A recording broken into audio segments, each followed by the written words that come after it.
Hello, everyone. So we will start the last but not the least session panel of the day.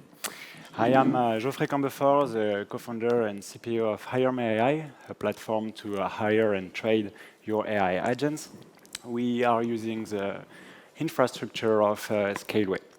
Training models involves compromises, while inference represents a million of diverse tasks. A report by Bloomberg estimates that the inference market should grow over $80 billion in 5 years. This session will focus on the technical challenges and practical use cases of inference. Optimization will be the main keyword, sustainability, cost efficiency, and of course we want performant inferences. Dear speakers, starting with you, Jeff, please introduce yourself and explain us how your company relates to inference. Okay, perfect. So Jeff Wittich, Chief Product Officer at Ampere. If you heard my talk a few minutes ago, I'll go a little bit deeper. So Ampere, we're about a 6-year-old company. We're building CPUs that are incredibly high performance, but are also incredibly power efficient. We have a couple of products in the market today. We have our Ampere Ultra processors. We have our Ampere 1 processors. So you can span anywhere from 32 cores to 192 cores. And that means you can deploy these really anywhere. You could deploy them out at the edge. You can deploy them in big hyperscale data centers. And they're meant to be deployed for data center tasks of all types in cloud environments. And as it relates back to this, inferencing is one of the major tasks that we built the processors for, that we optimize them around. And it's one of the major tasks that people are running on our processors today. So our goal is to provide a more efficient inferencing solution that's also more flexible. And that ends up resulting in power savings and cost savings for customers. Thank you. Hi, everyone. Thanks for attending this conference. So my name is Quéguiner. French, as you hear from my beautiful French accent. Founder of Gladia. We are a company focusing on speech-to-text and focusing on very high-quality speech-to-text dedicated to multiple verticals. We started the company a year and a half ago. And we have a lot of customers that are very satisfied, from the media industry to the call center industry, meeting recordings, as well as medical. It seems that our model is also extremely good at medical. We didn't expect that. And that's pretty much it, yeah. Thank you. Hey, so I'm Maryan. I'm CTO at Moderator.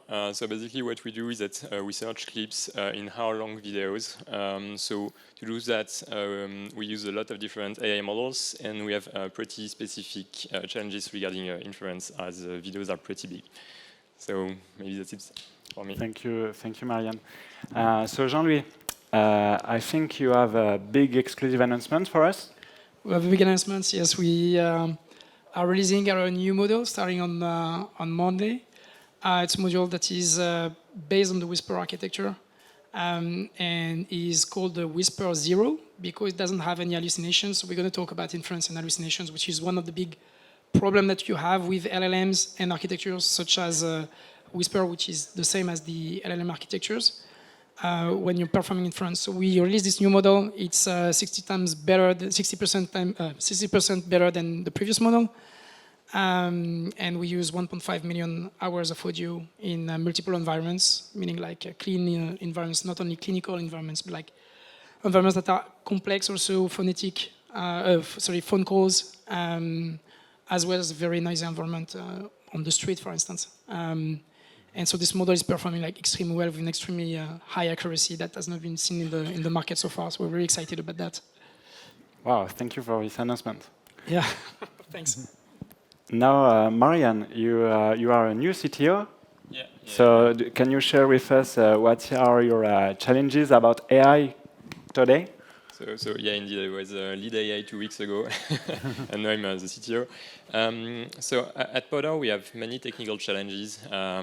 So mainly, as we process videos, we have challenges not only regarding the runtime of AI, but Also with the pre-processing, because like a 4K video can reach like 160 gigabytes of data, and you need to process this in a few minutes. And so you have to optimize your model a lot. You have to optimize the pre-processing a lot because you need to decode the video. You need to be super efficient with your formats and to handle GPUs properly. And we do all this at the edge because we don't want to have an I/O bottleneck with the network. So that adds another layer of complexity. Thank you, Maryan. And now, Jeff, how are you helping tech teams to build cost-efficient inferences, please? Yeah, that's a big part of what we've really been doing. It comes in a couple different layers. Obviously, we're working with people like Scaleway to provide infrastructure that end customers can take advantage of, but it goes beyond just that. It's also us partnering directly with companies that are building or running AI models. We have our software libraries called AIO. That makes it very easy for them to get up and running. So if they're using PyTorch today, they don't need to change anything. They can go and run on our processors right away and get extremely optimized performance. But it also, we end up working fairly closely with some of these companies at an even deeper level to help them actually optimize their models and help economize things. One of the things that often happens is that companies train their models on big GPU clusters. And then their first instinct is, when it comes time for inferencing to run those models, just deploy them on the same machines. The problem is that gets really expensive really fast. And so companies often come to us asking whether there's a more efficient solution that'll help them to be able to run their models more broadly, not run out of money, and also deploy them in more places. So we often work with them to help to not only get them up and running on our hardware, but oftentimes it also involves working with them on their models themselves to see if there's actually ways to optimize the model size in order to be able to run on more efficient solutions. So kind of it runs the gamut from the hardware side to the actual kind of full software and use case. Super, thank you. Just a question for the room, please, to know a little bit our audience. Please raise your hand if you already deploy an inference, LLM inference, please. Okay, and keep your hand if you keep your hand up, please, if you have a LLM inference in production, please. Okay, thank you very much. So now we will spend more time in a debate style. Don't hesitate to react each other, and I will stay silent, I promise. So the first theme will be about machine learning operations, MLOps, and automation as part of your workflows. So how do you maintain a great quality of inference with automations, as you said, with the zero hallucination? How do you do that in your companies? Do you want to start? You want to start? Well, I think maybe, yeah, I think you could probably talk more to what you specifically do. Since we're building solutions for people that are actually building models, kind of what our big part in this is really making it as easy as possible in order to provide the most computing power so that, whether it's improving training accuracy, whether it's helping to quantize things with greater levels of accuracy, I think we're kind of in the game of making it easy for you to be able to do more and for it to be very, very simple to deploy. But I'd love to hear more about what you're doing specifically with your model itself in this area. So for the model itself, there are multiple ways to see it. You talk about automations. Automations can be hardware or even, let's say, software automation, and then you have process automation, which are extremely important. So we deal with audio, but you can see, you talk about machine learning. Machine learning is like widely spread in the organizations. And some of the use cases are, for instance, anti-fraud systems. So it's not only about how you deploy inference, right, on CPU, GPUs, it also goes into how do you automate your workflows within the company. How do you collect the data from the customers? How do you reinforce your system to make sure that the model gets better over time? And how do you handle what is called the drift of data? How do you make sure that your model doesn't overfit the reality? and to avoid having the processes that are coded but are not fitting the reality anymore. So that's the one thing on the process side. And then you have the question of the hardware and the software, and that's extremely complex. You have zero downtime. That's what people are asking. If you're training something, training is easy. Training, you can break the machine. You can relaunch. Nobody cares. You're going to be late for 1 week. If you break the machine, for instance, in our sector for transcription, you don't have any medical transcription anymore. You're breaking a medical service. If you're breaking your sales process with your customers, you're losing all the transcriptions, the CRM won't be up to date, you're breaking the productivity of your teams. Okay? And maybe they were not taking notes during the meetings, they were focusing on the customers, looking at them in the eyes to make sure you have a good engagement. You're losing all the informations. That's bad. And I can go on and on and on. So you have two things to consider: the reliability of the infrastructure and the reliability of your processes, and the reliability of the software chain and the data chain all over. So it's not only about IT, it's not only about infrastructure, it's also about the data that flows in and out of your systems. Thank you. So on our side, we also have topics tied to infrastructure and a lot of CI to manage the models. We have around 50 models running in our app. So we need to maintain all of them. We need to be able to be sure that every time we release, we are sure that the model don't regress. But we also have to attach a lot of metadata both to the models and to the output we are producing, because as our models are running on the device of our users, if there is a crash, we need to have a way to get back logs to understand what happened. And so we need to know which model was the one which crashed, why, for example, on which data this model was trained, so to be able to grasp really quickly what was the issue and to solve it as quick as possible.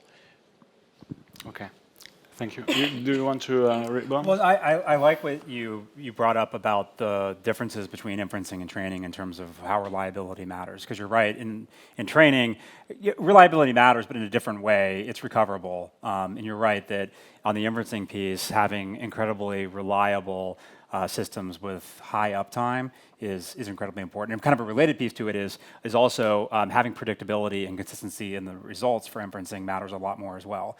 In training, having variability in the training runs isn't really that big of a deal.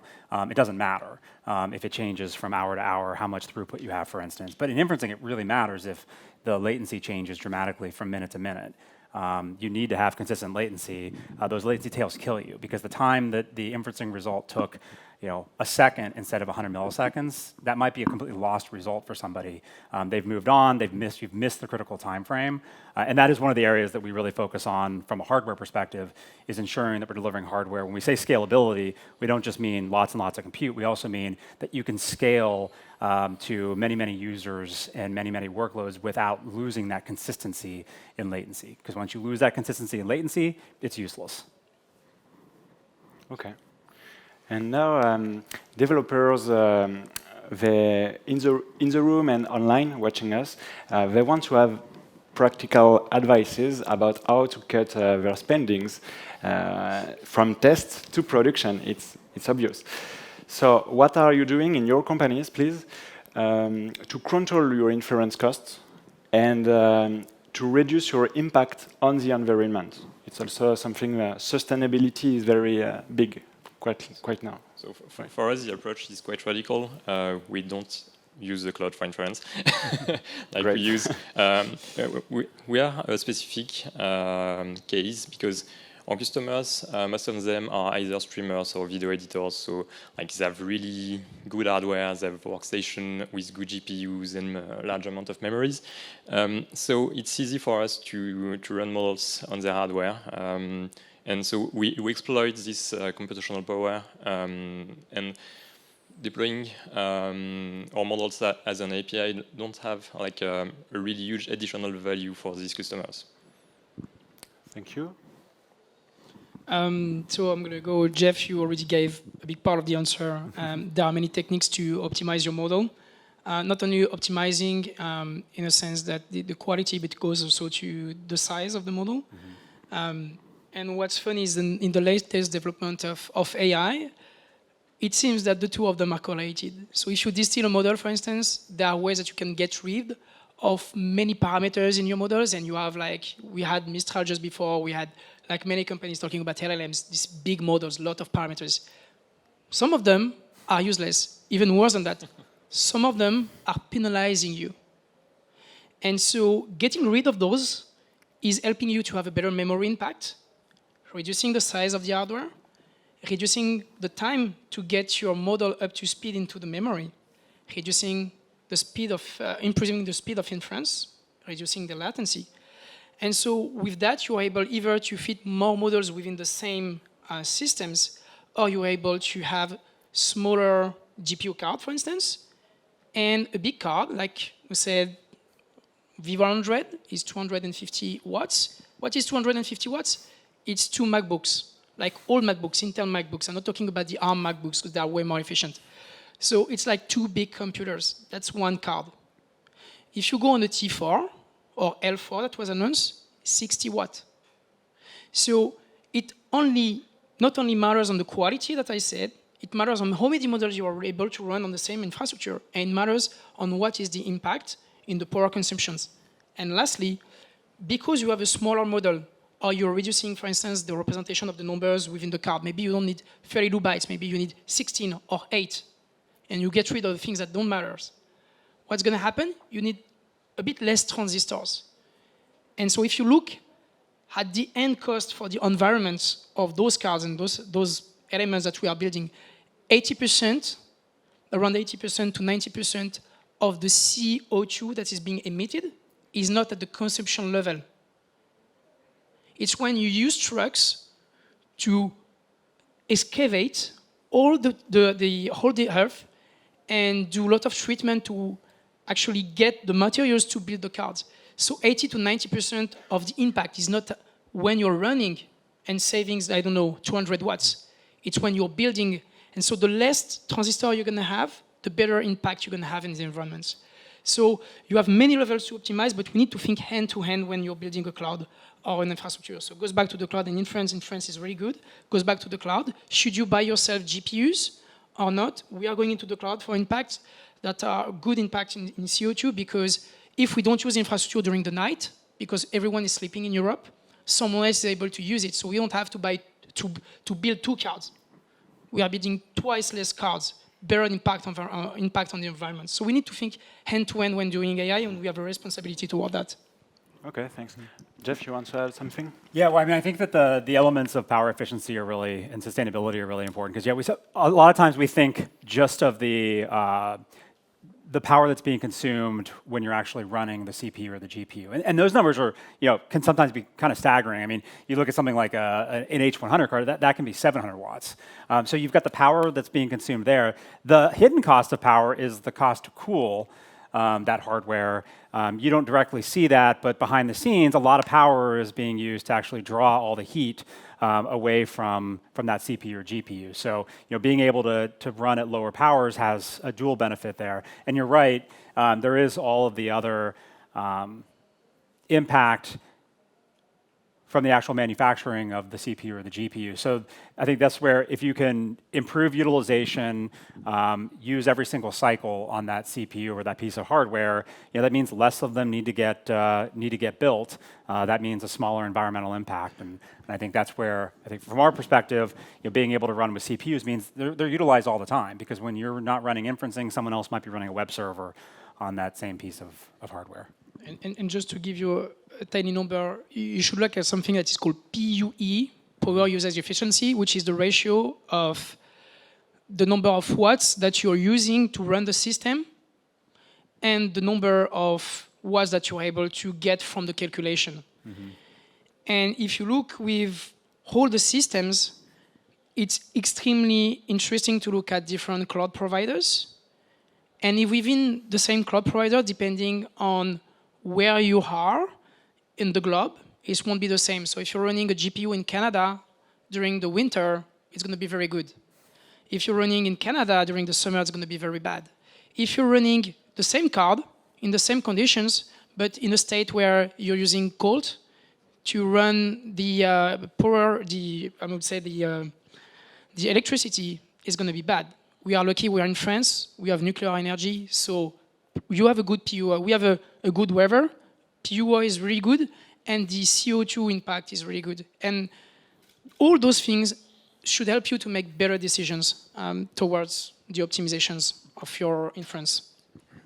Regarding what you said with using more chips and like reducing Earth extraction by using cloud, I'm not sure I fully agree with that because today, if you look at, let's say, any iPhone, you have pretty powerful chips in it. I don't know if you run tests with the last Apple silicon chips, but you can get pretty decent results when running models on them. So I wouldn't be so partial, let's say, towards the cloud. For me, there is value in using chips that are already there because everybody has a phone and a laptop. Agreed and don't agree. I think it's the point there. Ampere is doing an amazing job as pushing the same type of architecture. You talk about Apple chips. This is the architecture that you have, right? In the morning, we have announcements for M2 chips in the cloud. So still you can get very good consumptions and price for the type of flops that you're going to have. And finally, you have a questions that is really interesting because we don't have the same type of personas and we don't have the same type of customers. Your customers don't really care about privacy. They're running their own stuff for themselves. When you're running an hospital, I don't know if you went into an hospital, I will let you check the type of computer they have and the OS they're running, probably Windows NT, 20 years old. You can't run a good speech recognition. And I challenge you to run those models with good transcriptions of the drugs that the physician is penning. I'm sure 100% you won't be able to have any words coming out of it. So it depends on your customer, it depends on the privacy. It depends on many factors. If you're looking in the enterprise grade, I think you have not really big choices except going into the cloud, because there is another factor that you need to take into considerations is what is called the CapEx, the capital expense you're going to have at first for your project. How much money you're going to put up front, and the cost for money, let's be honest, right now, is pretty expensive. 2 years ago, it was pretty 0% interest or very close. Now it's very expensive. Should you put your money there, or should you go into the cloud? Cloud is a bank. Cloud is a bank. They are taking money, buying, also I would say, like big spaces, building data centers, managing the cooling, making payment up front to buy a server, and you're only paying a rent on a day. So there are all these questions about privacy, etc., security, resilience. Okay, those things are super important. Like if your customer is losing, or your user is losing like power in his apartment, should you stop the transcription of the physicians that are there? No, you still should have the process running. So all these things are extremely important. Depends on the use case, on the persona. And so again, for inference, you should define what is the appropriate use case and the tools you're going to use. You want to rebound again? Just maybe a bad joke. Data center can take fire also. Yeah, we remember. I won't say anything. So enough, remember. So, let's talk about the edge approach. I think at Ampere you have a lot of companies asking you how to build quality with edge devices use cases. Can you explain more about this? Yeah, that is a big part of our strategy. We talk a lot about cloud, but when we talk about cloud, we're really talking like very, very broadly. We're talking about cloud infrastructures or cloud architecture. So that could be a big public cloud, that could be an enterprise running their own cloud, but increasingly it's a lot of edge deployments that really look like the cloud. Because what's happened at the edge is that you used to have a lot of dumb devices that were just ingesting data, they were sending that data back somewhere else, it was being processed, and then it was being sent back again. And that doesn't really work now because you're trying to do more analytics, you're trying to apply a lot of AI to the data that's coming in, and a lot of times the reason why you're collecting that data at the edge is because you actually want to use that data at the edge to do something else. Think traffic monitoring in a city or some sort of autonomous driving solution. So you need a lot of compute sitting out there really close to where the data is being collected. And the challenge is that many of the devices that were sitting out there traditionally just don't have that type of compute. They were low power devices, but they didn't have a lot of compute because they didn't have to. So what we've spent a lot of time on, and we have a number of customers deploying our solutions into, is these high-performance edge environments where maybe you don't even have the ability to cool. There's no fan. Maybe it's a really dirty environment. Maybe you just can't afford the power of a fan. So being able to run, say, a 40-watt CPU that has 32 cores out in these extreme locations is incredibly important, and it kind of fills that spectrum in of different ways that you might be running AI inferencing. So quickly on that, you talk about cooling. That's another, you need to handle the conditions. I'm going to give you just numbers. We run many benchmarks, but if you take a GPU and you go over from 40 degrees, which is the maximum operating temperature you should have, and you go to 50 degrees, so only 10 degrees, the power of execution degrade by 20%. Just to give you how difficult it is to operate those systems. So again, we talk about cloud providers' environments. So maybe you can run on edge, but you don't handle exactly the condition where it's running. So 20% mean like it's slowing down by 20%. The numbers, if you go like above 50%, it's like 50% above, 50 degrees, it's like 50% degradation in speed. So it's really important to have good conditions, as you mentioned. Mm-hmm. And Maryan, at Powder.gg, you have a lot of devices you are deploying on the devices of your customers, your users. Do you have other edge approaches? Well, for us, the main challenge when running our AI on edge is handling the difference you can have in hardware. So it can be having different instruction sets in CPUs, for example. You get different performance when you have AVX2 or AVX 512 available on your CPU. And then regarding the GPU, I would say there the software is as, if not more important than the hardware, because I don't know if anyone in the room has tried to deploy a model on an AMD GPU, but it's really not fun at all. Okay. You too? You already deployed on this hardware? AMD? Yeah. Okay, so it's a good transition for the next question about the hardware. So when you need to choose the right hardware, what is your advice? Because we have CPU, GPUs, clusters. We love all these words, but maybe you can go deeper in the tech, how to choose wisely the good hardware. I think from my perspective, it starts first with just understanding what you're trying to actually accomplish, what your key objectives are, and that's where it changes between training and inferencing. Because like I was saying in my talk earlier, training, your objective may be number one priority is just time to train, and power and cost are a lot lower down on the list, and also things like predictability and things they don't matter as much on the training side. But on the inferencing side, it's prioritizing what you really care about, because you're probably deploying at scale.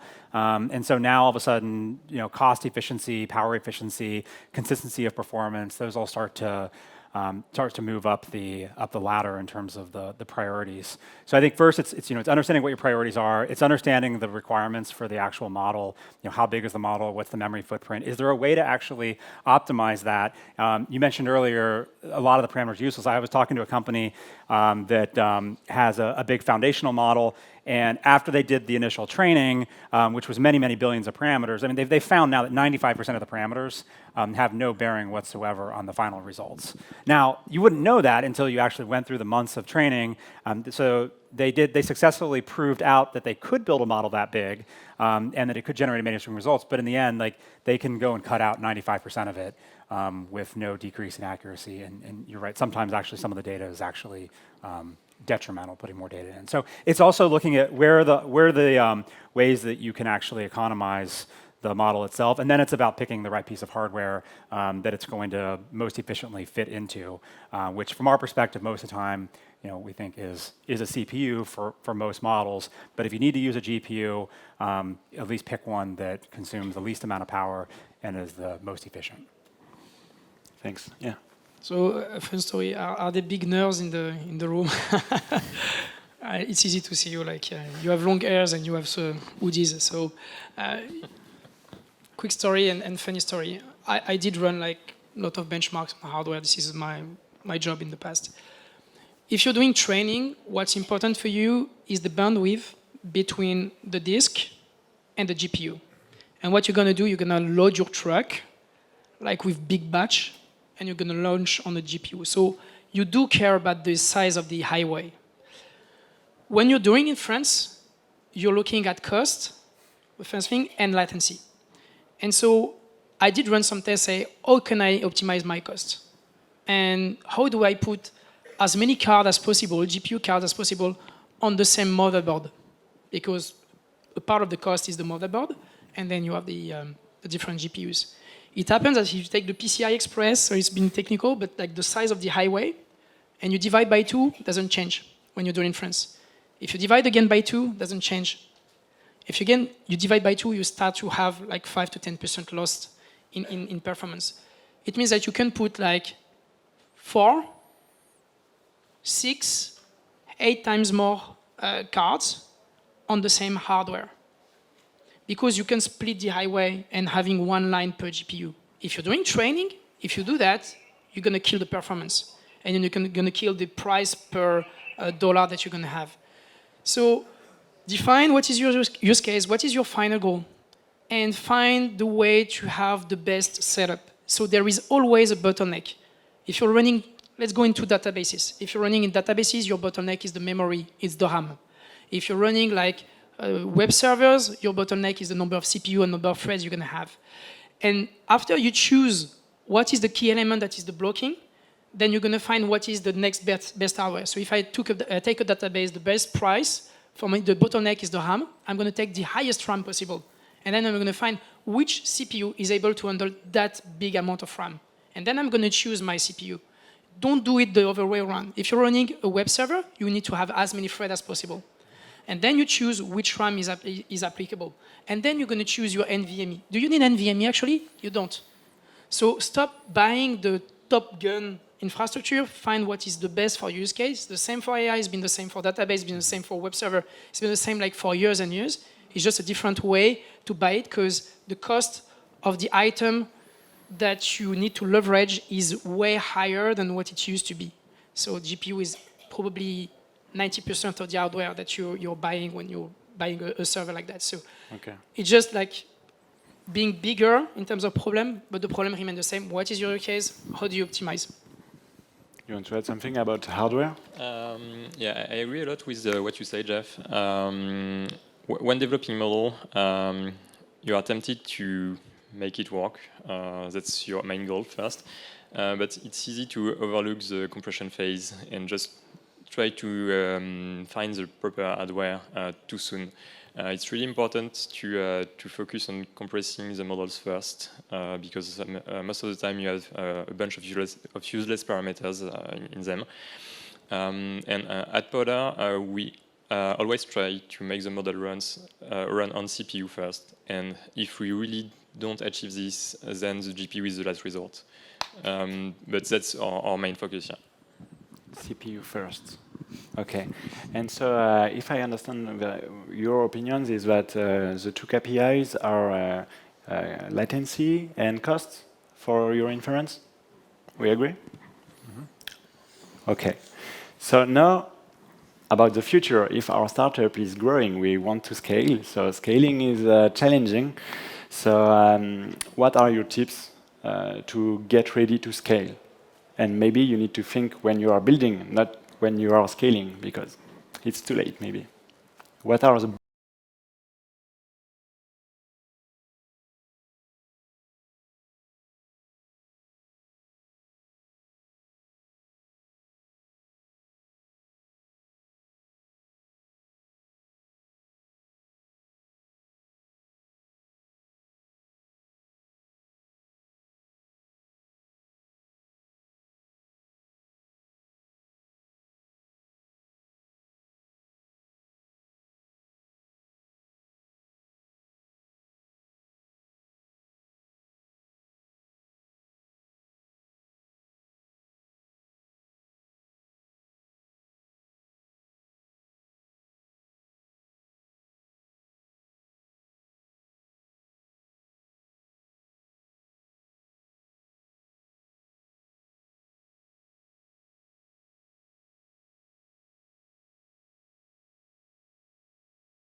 is the same today.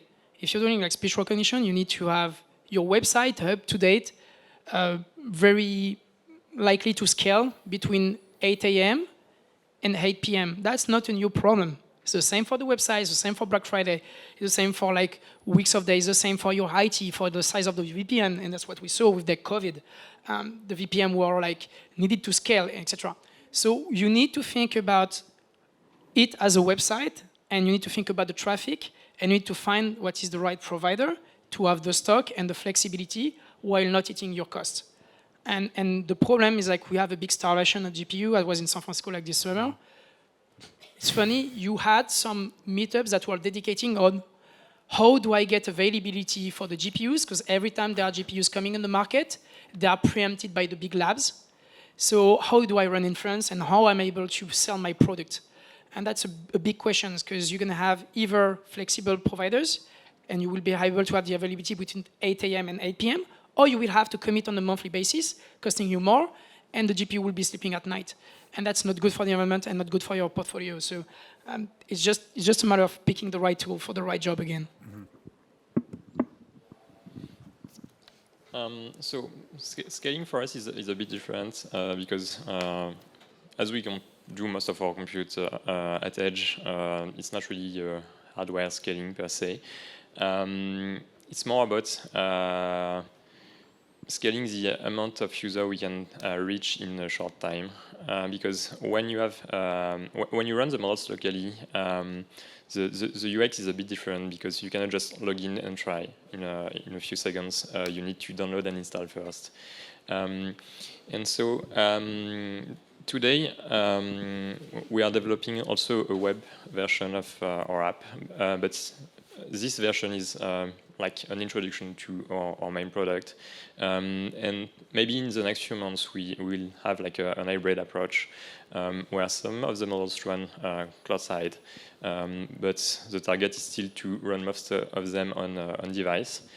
And that's something interesting because you can switch where you run your payloads depending on the configuration of the computer of the user.